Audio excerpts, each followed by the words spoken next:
Hello students, welcome to मिसाल classes. और मैं आज आपके सामने लेकर आया हूं होम साइंस का सिलेक्टेड सेट नंबर 2, जहां पे मैंने आप लोगों को बताया था कि अगर हमारे एप्लीकेशन के माध्यम से पढ़ रहे हैं और सेट नंबर 1 से लेकर सेट नंबर 6 तक बेहतरीन तरीके से देखकर अगर आप समझ जाते हैं या अपने कॉपी पे नोट डाउन करके अपने माइंड में सेटअप कर लेते हैं, उम्मीद करते हैं कि आपके पेपर में फाइनल एग्जाम में इससे बाहर में आपके पेपर में क्वेश्चन छपने वाले नहीं है। सब्जेक्टिव में ऑब्जेक्टिव में मैं ऑलरेडी आप लोगों का 5-5 सेट मैंने प्रोवाइड कर चुका हूं। एक बार अच्छी तरह से पांचों सेट को बेहतरीन तरीके से एक बार देख लीजिए। उम्मीद करते हैं कि ऑब्जेक्टिव में जो आप लोगों का 30 क्वेश्चन जो आप लोगों का अभी पूछने वाले हैं, उम्मीद है कि इससे बाहर आपके पेपर में एक भी क्वेश्चन जो है नहीं छपने वाले हैं। बस टारगेट बनाइए मेरे लाल कि 30 का मतलब 30 होता है, बस 29 नहीं आना चाहिए। पहले से टारगेट बना के रखिए। कोई भी सब्जेक्ट हो, Hindi, political, geography, economics, sociology, psychology, जो भी आपका सब्जेक्ट है, पहले से टारगेट बनाइए कि इससे 30 का मतलब होता है 30। बाकी जो 50 मार्क्स का जो आप लोगों को होने वाला है एग्जाम सब्जेक्टिव में, वो मैं आप लोगों को बता रहा हूं। याद रखिएगा, सिलेक्टेड सेट नंबर 2 में आपको बता रहा हूं top of the most important question. इसी तरह से सेट नंबर 1 से लेकर सेट नंबर 6 तक बेहतरीन तरीके से अगर आप लोग देखना चाहते हैं तो उसके लिए सबसे पहले आपको प्ले स्टोर ओपन करना है, सर्च करना है मिसाइल क्लासेस के एप्लीकेशन को डाउनलोड करके आप अच्छी तरह से सबसे पहले क्रैश कोर्स को ज्वाइन करें। क्रैश कोर्स का फी भी बहुत ही नॉर्मल है, ताकि एक गरीब से गरीब बच्चा आकर यहाँ पे स्टडी कर सके। यहाँ पे आप लोगों को सारा चीज बेहतरीन तरीके से आप लोगों को ऑलरेडी प्रोवाइड किए जा रहे हैं। तो लेट किस बात की, जाएं जल्दी से कोर्स को ज्वाइन करने की कोशिश करें। चलिए, आज हम लोग जो डिस्कस करने वाले हैं वो top of the most important question में लेकर आया हूं। सबसे पहला जो क्वेश्चन मैं आज आपको बताने वाला हूं ना, बहुत ही इंपॉर्टेंट क्वेश्चन है और ये क्वेश्चन हर साल जो है बार बार रिपीटेड होती है। जैसे कि मैं बात कर रहा हूं आप लोगों का, ये क्वेश्चन नंबर क्या कि बच्चों के लिए टीकाकरण के महत्व के बारे में लिखिए। बच्चों का जो टीकाकरण है, इसके महत्व के बारे में हम लोगों से पूछे गए हैं। देखिए, जब हम लोग बच्चे थे, क्या थे हम लोग, जब हम लोग बच्चे थे, इस तरह जब हम लोग शिशु थे, तो उस समय हम लोगों को ना 2-3 टीकाकरण दिए जाते थे। ऐसा क्यों? टीकाकरण देने का रीजन क्या था? टीकाकरण देने का रीजन क्या था? तो ध्यान से देखिए, टीकाकरण का कारण एक ही था कि बैक्टीरिया और वायरस से कोई भी बीमारी जैसे हमारे अंदर संक्रमित ना हो सके, जिस कारण से हम बीमार पड़ जाते हैं। उससे पहले ही शिशु जो बच्चे होते हैं उसको 3-4 टीकाकरण दिए जाते हैं, ताकि बैक्टीरिया से होने वाले, वायरस से होने वाले जो भी बीमारियां होती है, जैसे कुछ दिन पहले हम लोगों का कोरोना वायरस आया था, वो भी इस तरह का क्या था, याद रखिएगा, वैक्सीन था, जो हम लोगों का वैक्सीन मिल रहा था। तो ये टीकाकरण के बारे में आपसे यहाँ पे क्वेश्चन पूछे गए हैं, शिशु के बारे में आपसे क्वेश्चन पूछे गए। तो ध्यान से देखिए मेरे लाल, क्वेश्चन क्या क्या गया है कि बच्चे के टीकाकरण के महत्व के बारे में लिखे। ये क्वेश्चन आप लोगों को मैं बता रहा हूं, जो याद रखिएगा सेट नंबर 2 जो है ये, इसके बाद आपका जो 30 से लेकर 6 सेट है, इसके बाद आप लोगों को एक भी सेट जो है यूट्यूब पे नहीं मिलने वाला है। याद रखिएगा, उसके लिए आप लोगों को एप्लीकेशन पे ज्वाइन करना होगा। एप्लीकेशन में आप लोगों का बेहतरीन तरीके से प्रतिदिन क्लासेस होती है। अगर आप चाहते हैं सर हम लोग को हर एक सब्जेक्ट का जो 6 लेक्चर प्रोवाइड कर रहे हैं, साथ ही साथ नोट्स प्रोवाइड कर रहे हैं, पीडीएफ प्रोवाइड कर रहे हैं, या मॉडल सेट प्रोवाइड कर रहे हैं, या प्रीवियस क्वेश्चन, सारा का सारा डिटेल्स हम लोग को चाहिए, या हम लोग उस सबको प्राप्त करना चाहते हैं, तो सबसे पहले आप लोगों को ओपन करना है मिसाल क्लासेस, सर्च करके आपको डाउनलोड करके क्रैश कोर्स को ज्वाइन कर लेना है। लेक्चर नंबर 2 के बाद आपको लेक्चर नंबर 3 यूट्यूब पे नहीं दिखने वाला है। बच्चे के लिए टीकाकरण के महत्व क्या है, एक बच्चा को टीकाकरण देना क्यों जरूरी है, ये आपसे पूछे गए हैं। पॉइंट नंबर आते हैं सर। पहला, व्यक्ति को रोगों व मृत्यु से लड़ने की क्षमता को बढ़ाने के लिए, व्यक्ति को मृत्यु और रोगों की क्षमता, देखिए कुछ बीमारियां होती हैं, जैसे हमें थोड़ा सा मैं बता दूं, देखिएगा किसी का पेट बाहर निकल जाता है, खैर वो विटामिन और प्रोटीन की कमी कारण होता है, पेट बाहर आ जाती है। किसी का देखिएगा गर्दन फूल जाता है आयोडीन की कमी कारण। तो ये बीमारियां जो है ना, ये जनरेट होती है वायलेंस से। याद रखिएगा, जो शिशु होती है उसी से जनरेटेड होती है।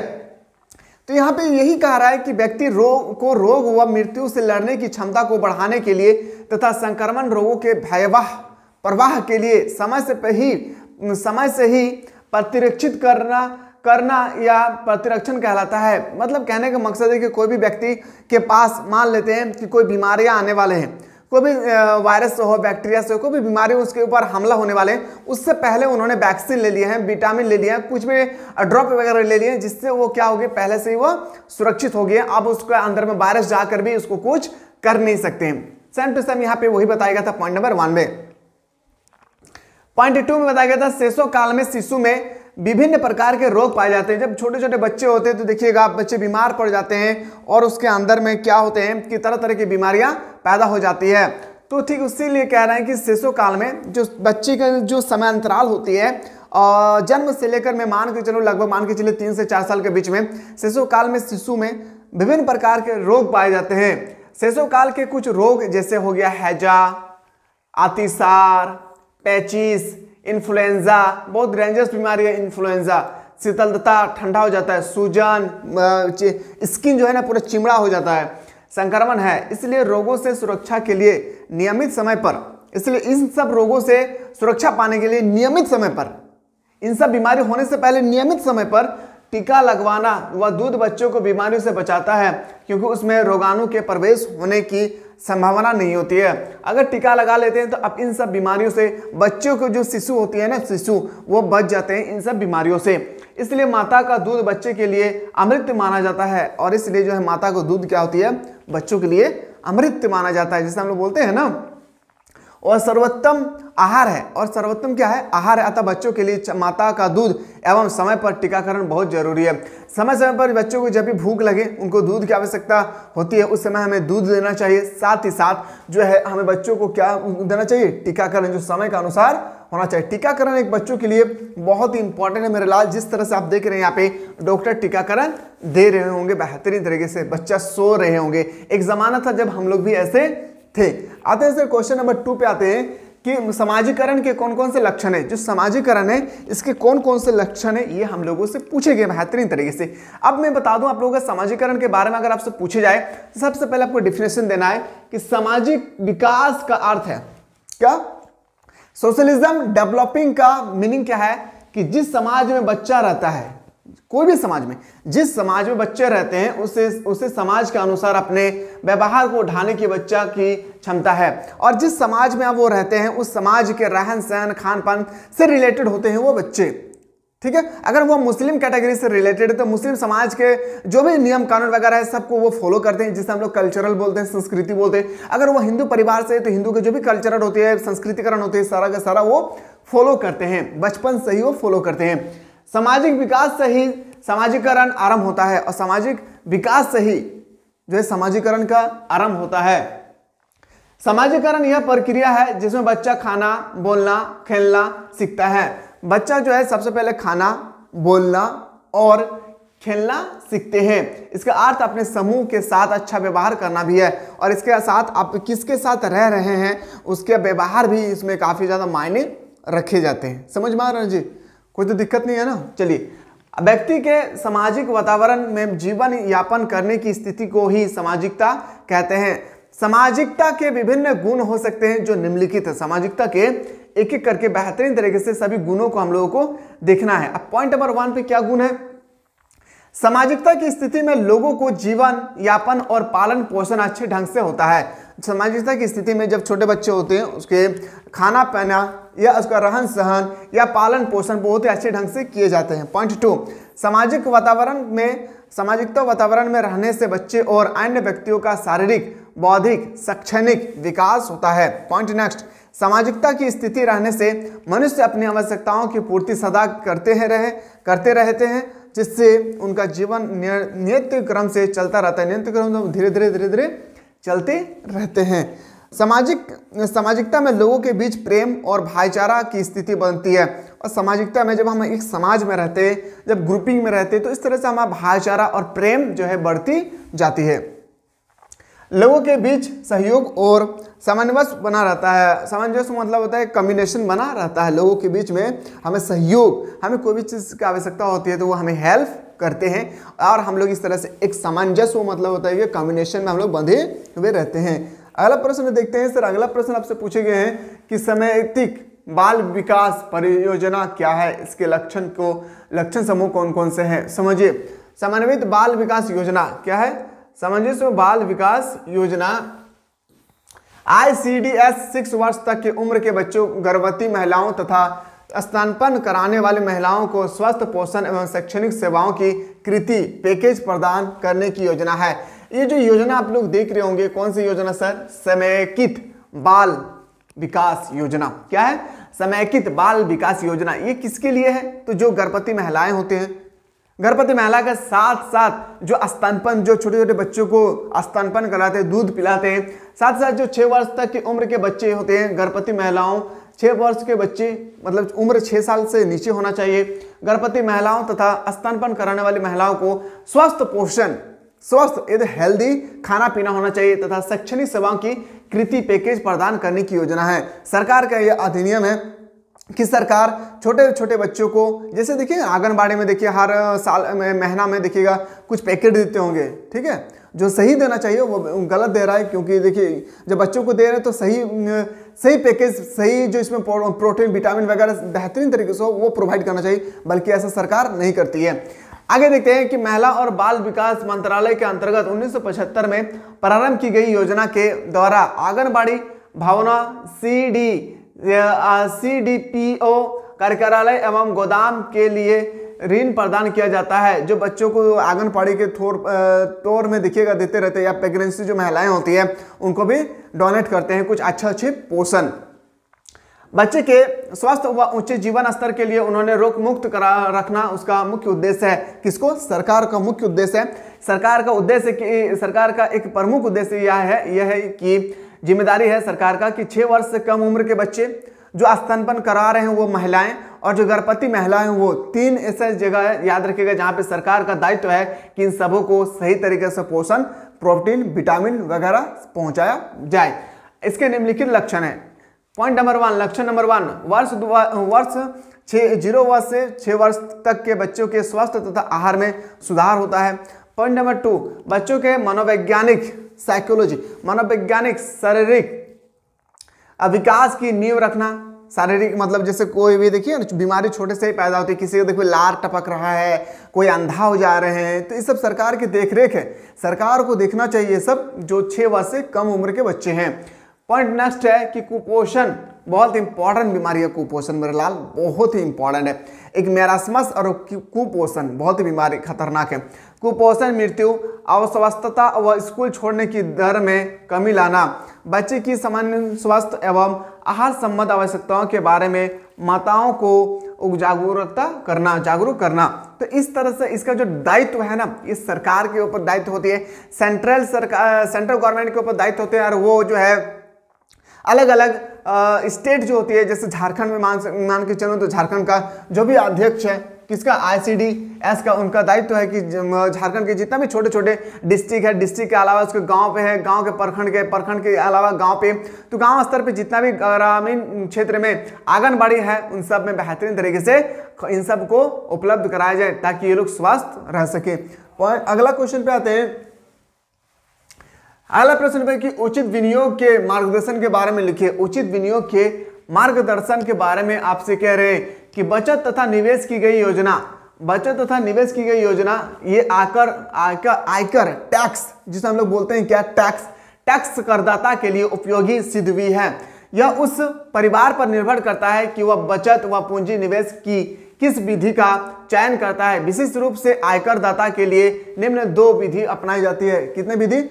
निम्न प्रकार के 2 विधि जो है अपनाई जाती है। अब देखिए 2 विधि जो आपके सामने यहाँ पे आप इजीली यहाँ पे देख सकते हैं, जैसे जीवन यापन, जैसे हम लोग बोलते थे ना LIC, मरने के बाद भी है ना पढ़े जो जीवन यापन यहाँ पे देखे होंगे, तो जीवन बीमा जो होती है यहाँ पे लिखा है कि जीवन बीमा बचत का एक हम लोग पढ़े होंगे LIC, जो आप देखिएगा एक बचत खाता है, जिसे हम लोग इसको बजट के रूप में हम लोग देखेंगे, मेनली इसको हम लोग जस्ट अभी डिस्कस करने वाले हैं।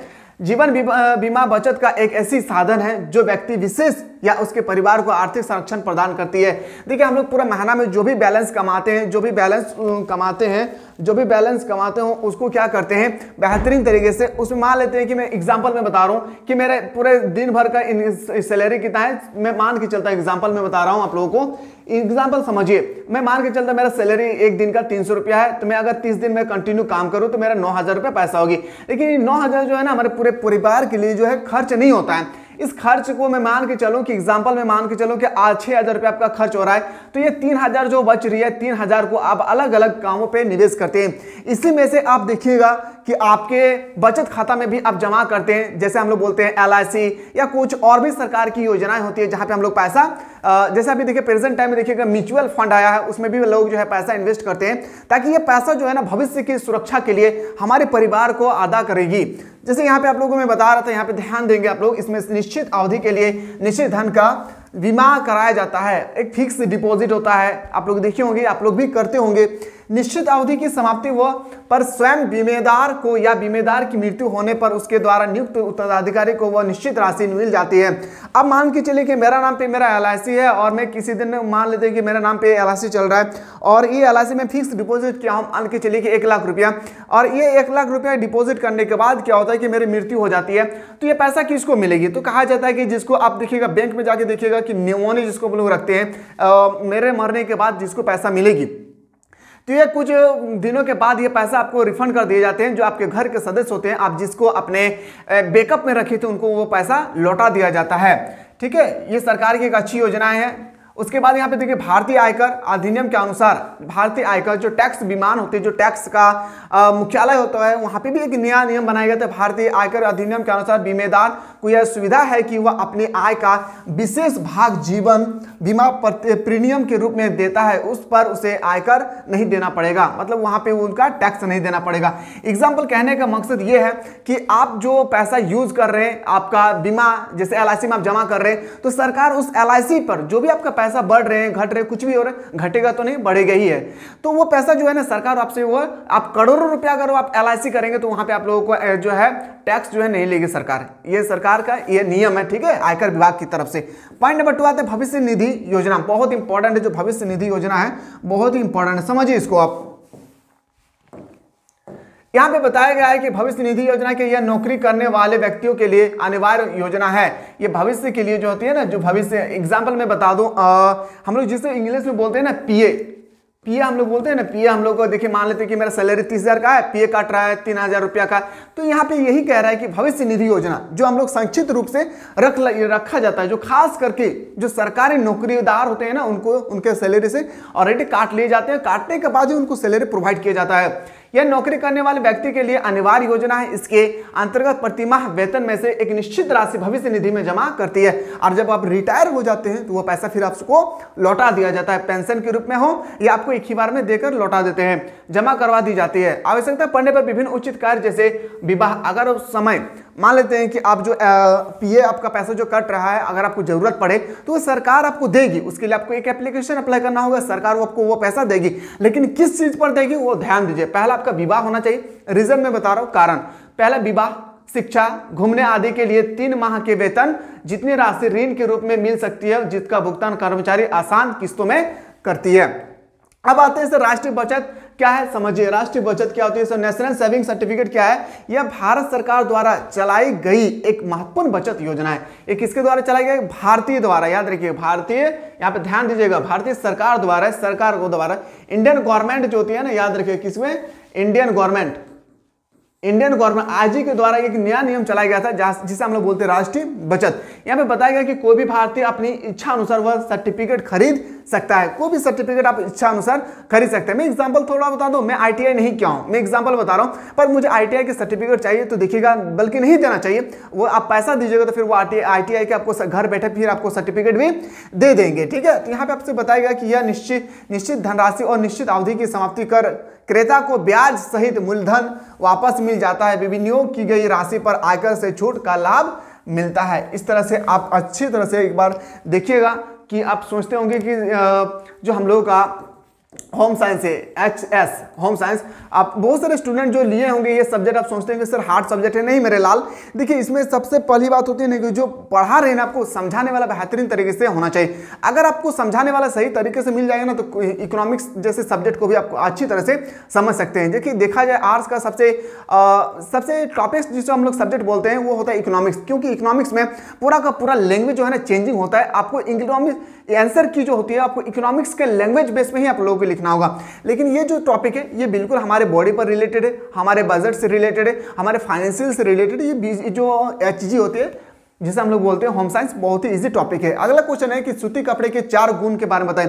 जो हम लोग सूती कपड़े पहनते हैं ना ठंडे गर्मी के दिनों में, उसके 4 गुण बता रहे हैं, उसकी 4 विशेषता क्या है, उसकी 4 खासियत क्या है। पॉइंट नंबर 1, इस तरह से आपको पॉइंट टू पॉइंट इंडिकेट करना होगा, ठीक है। इस तरह से आप जब पॉइंट टू पॉइंट इंडिकेट करेंगे और 4 मार्क्स का आपको क्वेश्चन मिलेगी, ये क्वेश्चन, तो आप 4 मार्क्स एग्जामिनर जब आपको कॉपी में देखेंगे तो याद रखिएगा इजीली से आपको 4 में से 4 मार्क्स मिल जाएगी। हाँ, लेकिन लिखने का तरीका भी ना बहुत ज्यादा मायने रखता है। पॉइंट नंबर 1, सूखने की अच्छी क्षमता होती है। अब जब हम लोग सूती के कपड़े पहनते हैं, खास करके गर्मी के दिनों में, देखिएगा पसीना जो हम लोगों का होती है वो बाहर एग्जिट जो होती है वो हम लोगों को जो है अवशोषित कर लेती है हमारे कपड़े पे ही।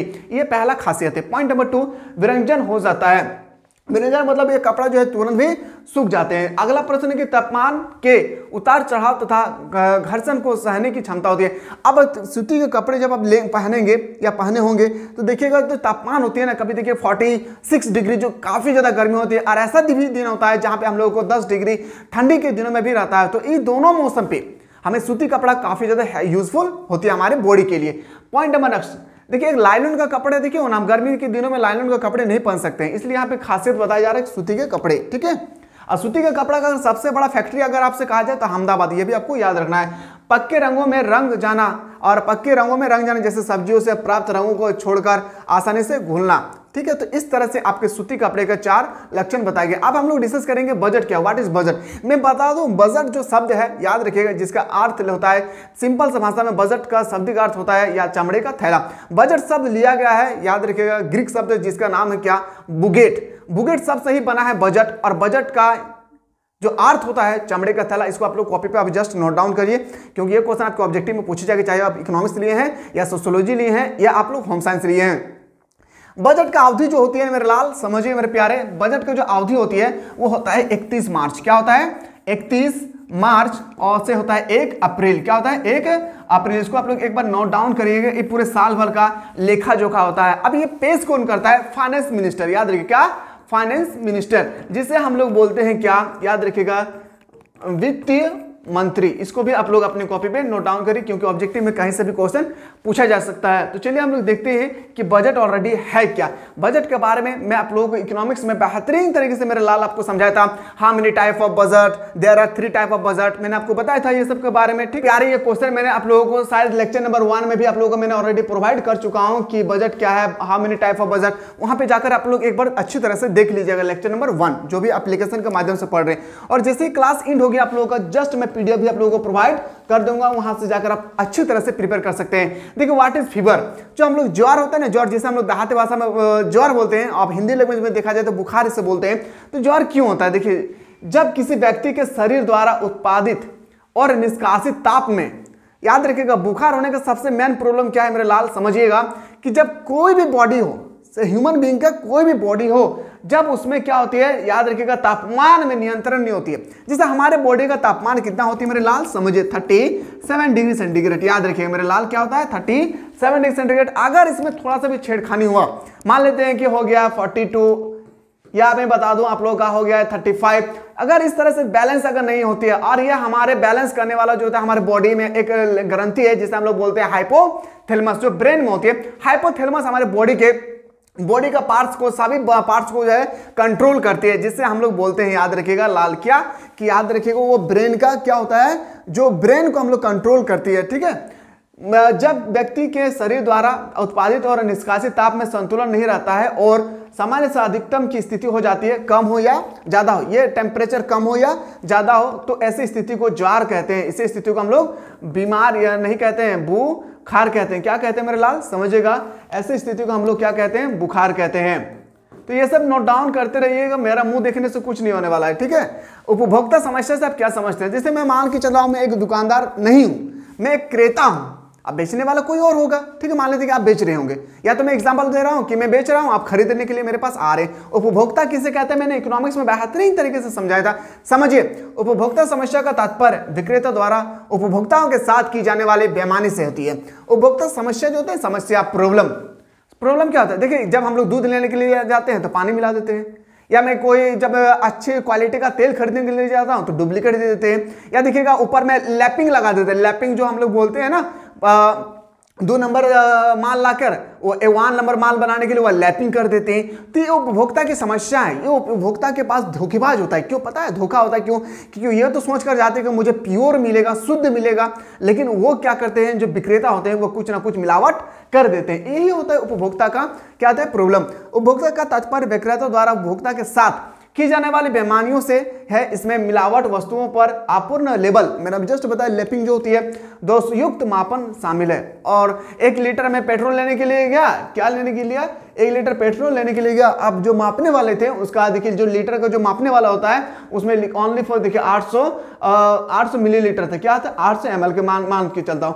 तो ये 200 जो ml है ना, 200 ml वो आपका पैसा से ही वो क्या कर दिए हैं, काट लिए हैं। तो इस तरह से उपभोक्ता समस्या उत्पन्न होती है और ये सरकार को हर एक जगह पे एक नया नियम बनाना चाहिए। जैसे मैं मान के चलता हूं, जैसे पेट्रोल पंप है, अगर मुझे डाउट हो पेट्रोल पंप जाने के बाद कि नहीं मैं 100 रुपये में जो पेट्रोल डालता हूं वो 1 लीटर होना चाहिए, वो 1 लीटर मुझे लग रहा है कि कुछ देर जाने के बाद हमें लग रहा है कि तेल खत्म हो जाने के बाद हमारे पेट्रोल में जो है तेल, गाड़ी से तेल खत्म हो चुका है, तो हमें ये डाउट अगर हमारे अंदर हो तो पेट्रोल पंप जाने के बाद मैं कहूं कि मेरा डायरेक्ट टंकी पे पेट्रोल ना डाले, बल्कि आपके अंदर में जो 1 लीटर का जो क्वालिटी होता है, टेम्परेचर होता है, उस समय आपको सबसे पहले डालकर तब हमको उससे देखकर हमें विश्वास होता है कि ये 1 लीटर था या नहीं। इस तरह से आप देख सकते हैं, ये सरकार का नियम नहीं है, आप ये मौलिक अधिकार फंडामेंटल राइट्स के अंतर्गत आते हैं शैक्षणिक अधिकार के द्वारा। ठीक है, तो इस तरह से आप उपभोक्ता समस्या समझ गए होंगे। आगे देखते हैं सर, वंशानुक्रम क्या होती है? यह जैविक प्रक्रिया है जिसके द्वारा जेनेटिक प्रभाव का हस्तांतरण एक पीढ़ी से दूसरी पीढ़ी तक चलते रहते हैं। जैसे मैं आया हूं, मेरे पापा थे, मेरे दादाजी थे, फिर मेरे बच्चे होंगे, फिर उनके बच्चे होंगे, तो इसी को हम लोग वंशानुगत बोलते हैं। इस तरह से ये चलते रहते हैं क्रम, ये देखा जाए ना एक ग्राफ की तरह वो चलते रहते हैं। ठीक है, अगला क्वेश्चन पे आते हैं कि सामाजिकरण किसे कहते हैं। मैंने अभी जस्ट बताया था लॉन्ग क्वेश्चन में कि व्हाट इज सोशलिज्म। मैंने अभी जस्ट बताया था आप लोगों को कि जिस समाज में बच्चा रहते उस समाज के अपने व्यवहार को ढाने की बच्चों की क्षमता, सामाजिक विकास से ही सामाजिकरण का आरंभ होता है। क्योंकि कोई भी समाज को बेटर बनाने के लिए बच्चे का होना बहुत जरूरी है। बच्चे का रहन सहन से ही पता चलता है कि उनकी सामाजिकरण कैसी होगी। तो ये क्वेश्चन मैंने अभी जस्ट डिस्कस करवाया, इसको भी आप लोग इजीली से कर सकते हैं। बात आती है सर विकास के उदाहरण को साहित्य परिभाषित करें, ये सबसे इंपॉर्टेंट है। विकास जो होते हैं ना, विकास developing with the example, define the developing with the example to the point of answer. विकास का अर्थ गुणात्मक परिवर्तन से है। विकास कार्यक्रम संबंधपूर्ण परिवर्तनों की प्रगतिशील श्रृंखला है। प्रगति का अर्थ है दिशात्मक परिवर्तन का होना, वह परिवर्तन पृष्ठमुखी की अपेक्षा अमुख होते हैं।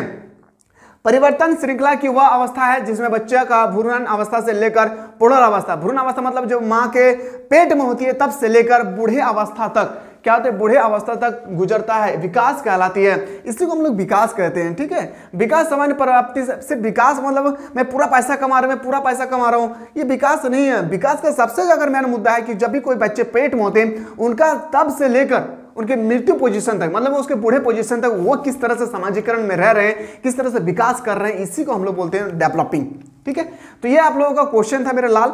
अब मैं आपको बता दूं, अगर आप चाहते हैं सर आज की बेहतरीन तरीके से हम लोगों को तैयारी करना है तो सबसे पहले प्ले स्टोर को ओपन करें, डाउनलोड करें मिसाइल क्लासेस के एप्लीकेशन को, और सर्च करने के बाद आपके सामने एक आएगा क्रैश कोर्स, जो हमारे एप्लीकेशन पे आप लोगों को 45 दिन कंटिन्यू स्टडी करा जा रहा है। वो भी पता है मेरे प्यारे सेलेक्टेड क्वेश्चन के साथ to the point of final exam के रिगार्डिंग। जाएं जल्दी से कोर्स को ज्वाइन करें, लेट ना करें, क्योंकि इसमें आप लोगों का सारा सिलेक्टेड क्वेश्चन मिलेगी, ऑब्जेक्टिव प्लस सब्जेक्टिव। इसी तरह से वीडियो पाने के लिए आप लोग हमारे चैनल पर से जुड़े रहे। मिलते हैं एक नया वीडियो में, तब तक आप लोग स्वस्थ रहे, मस्त रहे, पढ़ाई में व्यस्त रहे।